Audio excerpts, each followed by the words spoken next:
O Senhor esteja convosco. Ele está no meio de nós. Proclamação do Evangelho de Jesus Cristo segundo Lucas. Glória a vós, Senhor. Naquele tempo, disse Jesus aos seus discípulos: Não existe árvore boa que dê frutos ruins, nem árvore ruim que dê frutos bons. Toda árvore é reconhecida pelos seus frutos. Não se colhem figos de espinheiros, nem uvas de plantas espinhosas. O homem bom tira coisas boas do bom tesouro do seu coração. O homem mau tira coisas más de seu mau tesouro, pois sua boca fala daquilo que o seu coração está cheio. Por que me chamais Senhor, Senhor, mas não fazeis o que eu vos digo? Vou mostrar-vos com quem se parece todo aquele que vem a mim, ouve as minhas palavras e as põe em prática. Ele é semelhante a um homem que construiu uma casa. Cavou fundo e colocou o alicerce sobre a rocha. Veio a enchente, a torrente deu contra a casa, mas não conseguiu derrubá-la, porque ela estava bem construída. Aquele, porém, que ouve e não põe em prática é semelhante a um homem que construiu uma casa no chão sem alicerce. A torrente deu contra a casa e ela imediatamente desabou, e foi grande a ruína dessa casa. Palavra da salvação. Glória a vós, Senhor. Que as palavras do Santo Evangelho perdoem os nossos pecados. Assim seja. Meus queridos irmãos, minhas irmãs, a primeira leitura de São Paulo começa com esta exortação: fugir da idolatria. Valeria a pena a gente perguntar onde nós estamos colocando as nossas raízes. O Salmo 1 diz que o homem que confia no Senhor, aquele que põe em prática os mandamentos de Deus, é como uma árvore plantada às margens da água corrente. Uma árvore que não perde a vitalidade, a força, a verdura, e é uma árvore também que dá fruto na época própria. É a imagem que Jesus usa no Evangelho para dizer exatamente isso a nós. É importante que a palavra esteja no nosso coração e que nós a pratiquemos. Quem faz assim é como uma árvore que dá fruto. É como uma árvore boa, cujos frutos bons são consequência do que é bom e vai dentro dela. Mas, quando nós colocamos nossas raízes no lugar errado, quando construímos a nossa casa no lugar errado, quando o fundamento da nossa vida não é Deus e a sua graça, mas é a iniquidade, quando o que vai dentro do nosso coração e o nosso tesouro não são as palavras e o mandamento de Deus, mas são as coisas e as pessoas, quando nós vivemos uma vida idolátrica, muitas vezes as consequências serão que a nossa edificação ela não vai aguentar as dificuldades da vida. É como se nós estivéssemos construindo em cima de um terreno movediço, areia. E de uma hora para outra, os frutos maus serão consequência do que vai dentro do nosso coração e serão consequência de onde nós colocamos as nossas raízes. O salmista de hoje vai dizer para nós que nós devemos oferecer a Deus um sacrifício de louvor. Oferece um sacrifício de louvor aquele que invoca o nome do Senhor, cumprindo os mandamentos de Deus na sua vida. Portanto, ele eleva para Deus mãos justas, um coração purificado, uma vida autêntica e não uma vida enganosa e mentirosa. E daí então é muito importante que nós possamos cada dia fazer um exame de consciência muito crítico de nós, porque a idolatria grita dentro de nós. Nós somos extremamente apegados a coisas e a pessoas. O apego desordenado é um sinal de idolatria. E às vezes a gente dá como desculpa, a gente acaba dizendo que isso tudo é sinal de cuidado, mas a grande verdade é que a gente não vive sem aquilo. Por isso esse exame de consciência ele é muito importante, porque podemos estar colocando o nosso amor no lugar errado. Podemos estar usando um dom de Deus, uma capacidade humana maravilhosa, que é o apegar-se, o envolver-se, o amar, o apaixonar-se de uma maneira desordenada, colocando a criatura no lugar do Criador. E daí então caímos no mistério da impiedade. Quando trocamos Deus, Senhor de todas as coisas, pela obra criada e dependemos mais da obra criada que do Criador.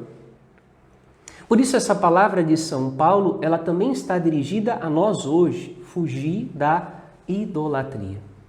Mas cada um precisa examinar-se a si mesmo para descobrir onde está a sua idolatria. Tem um santo por quem eu tenho um carinho muito grande, um santo dos nossos dias, em que ele percebeu em um momento da sua vida que ele estava apegado demais a uma determinada imagem, uma estampa, um crucifixo, um terço, e ele fazia o quê? Quando ele percebia que era um apego desordenado, ele pegava e dava de presente aquele terço, aquele crucifixo, aquela imagem, porque ele percebia que ele estava colocando naquele objeto um amor que deveria ser do Senhor.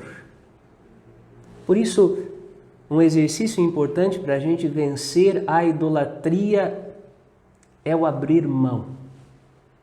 E vai dizer Jesus no Evangelho, né? Quem não deixar tudo por causa de mim, não é digno de mim.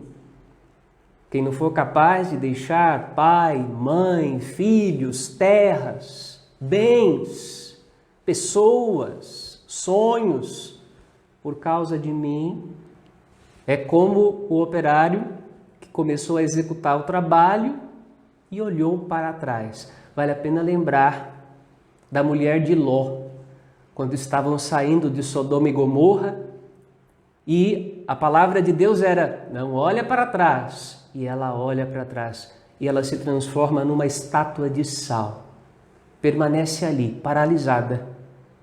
E o anjo de Deus, os anjos de Deus tinham sido mandados ali para tirar a casa de Ló daquele lugar que seria destruído, mas o apego era desordenado, não era capaz de abrir mão. E aí vale a pena a gente pensar nessa tarde diante da palavra de Deus, né? Do que é que a gente não é capaz de abrir mão? Pode ser uma roupa, um calçado, pode ser um bem material, uma casa, mas podem ser pessoas. A gente vive numa civilização marcada por apegos desordenados a pessoas. E às vezes famílias são destruídas por causa disso, né? Tem gente que se aproxima da família do outro, do homem da outra, da mulher do outro, do próximo, e não percebe que está cobiçando, que está colocando a sua vida em função de uma idolatria, tentando até tomar posse do que não lhe pertence. As pessoas elas acabam trazendo muito à confissão alguns pecados, mas tem alguns pecados que nunca aparecem, né? cobiçar aquilo que é do próximo, o homem, a mulher, cobiçar as coisas alheias, o que seria uma verdadeira idolatria, né? E daí a grande pergunta que Jesus também faz aos seus discípulos: o que pode ganhar o ser humano? O que pode ganhar o ser humano se perder a sua alma? Como é que uma árvore pode sobreviver sem que suas raízes estejam na água fresca, na água que dá vida, na água viva? Ela não consegue subsistir, ela vai secar.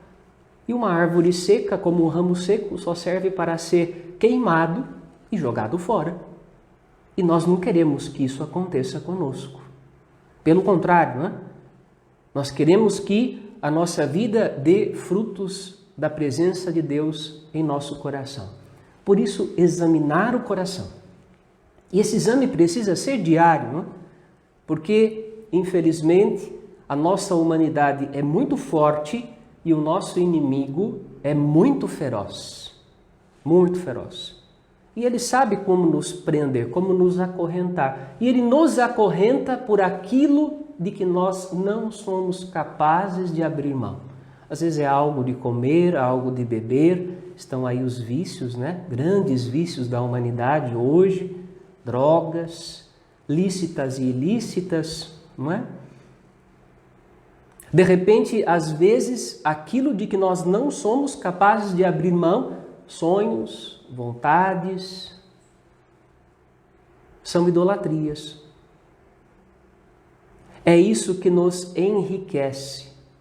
Quando Jesus fala dos ricos no Evangelho, ele está querendo nos alertar a respeito disso, do apego desordenado.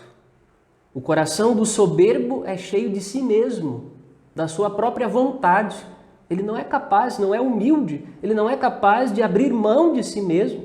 Pelo contrário, depende tanto de si que se abrir mão de si não existe. É um profundo egoísta. Então, vamos pedir a Deus que nos dê sabedoria para que, diante deste convite, desta exortação, deste apelo de São Paulo, nós também hoje, no estado de vida em que estamos, seminaristas, padre, leigos, diáconos, que nós tenhamos a coragem de olhar para Cristo e de perguntar: Senhor, ao que eu estou apegado? O que é que eu tenho, busco, muitas vezes passo por cima das pessoas, do próximo, dos irmãos, do que é que eu não abro mão? A pergunta é: Senhor, o que é que está ocupando o teu lugar na minha vida? Qual é que é o meu tesouro, que não é o Senhor, a tua palavra e a tua vontade? Pedimos então ao Senhor que nos dê essa sabedoria para que a gente, conhecendo o nosso coração mais profundamente, também sejamos capazes de buscar purificar o nosso coração enquanto é tempo, escolher melhor a Deus e a sua vontade, porque não dá para servir a dois senhores.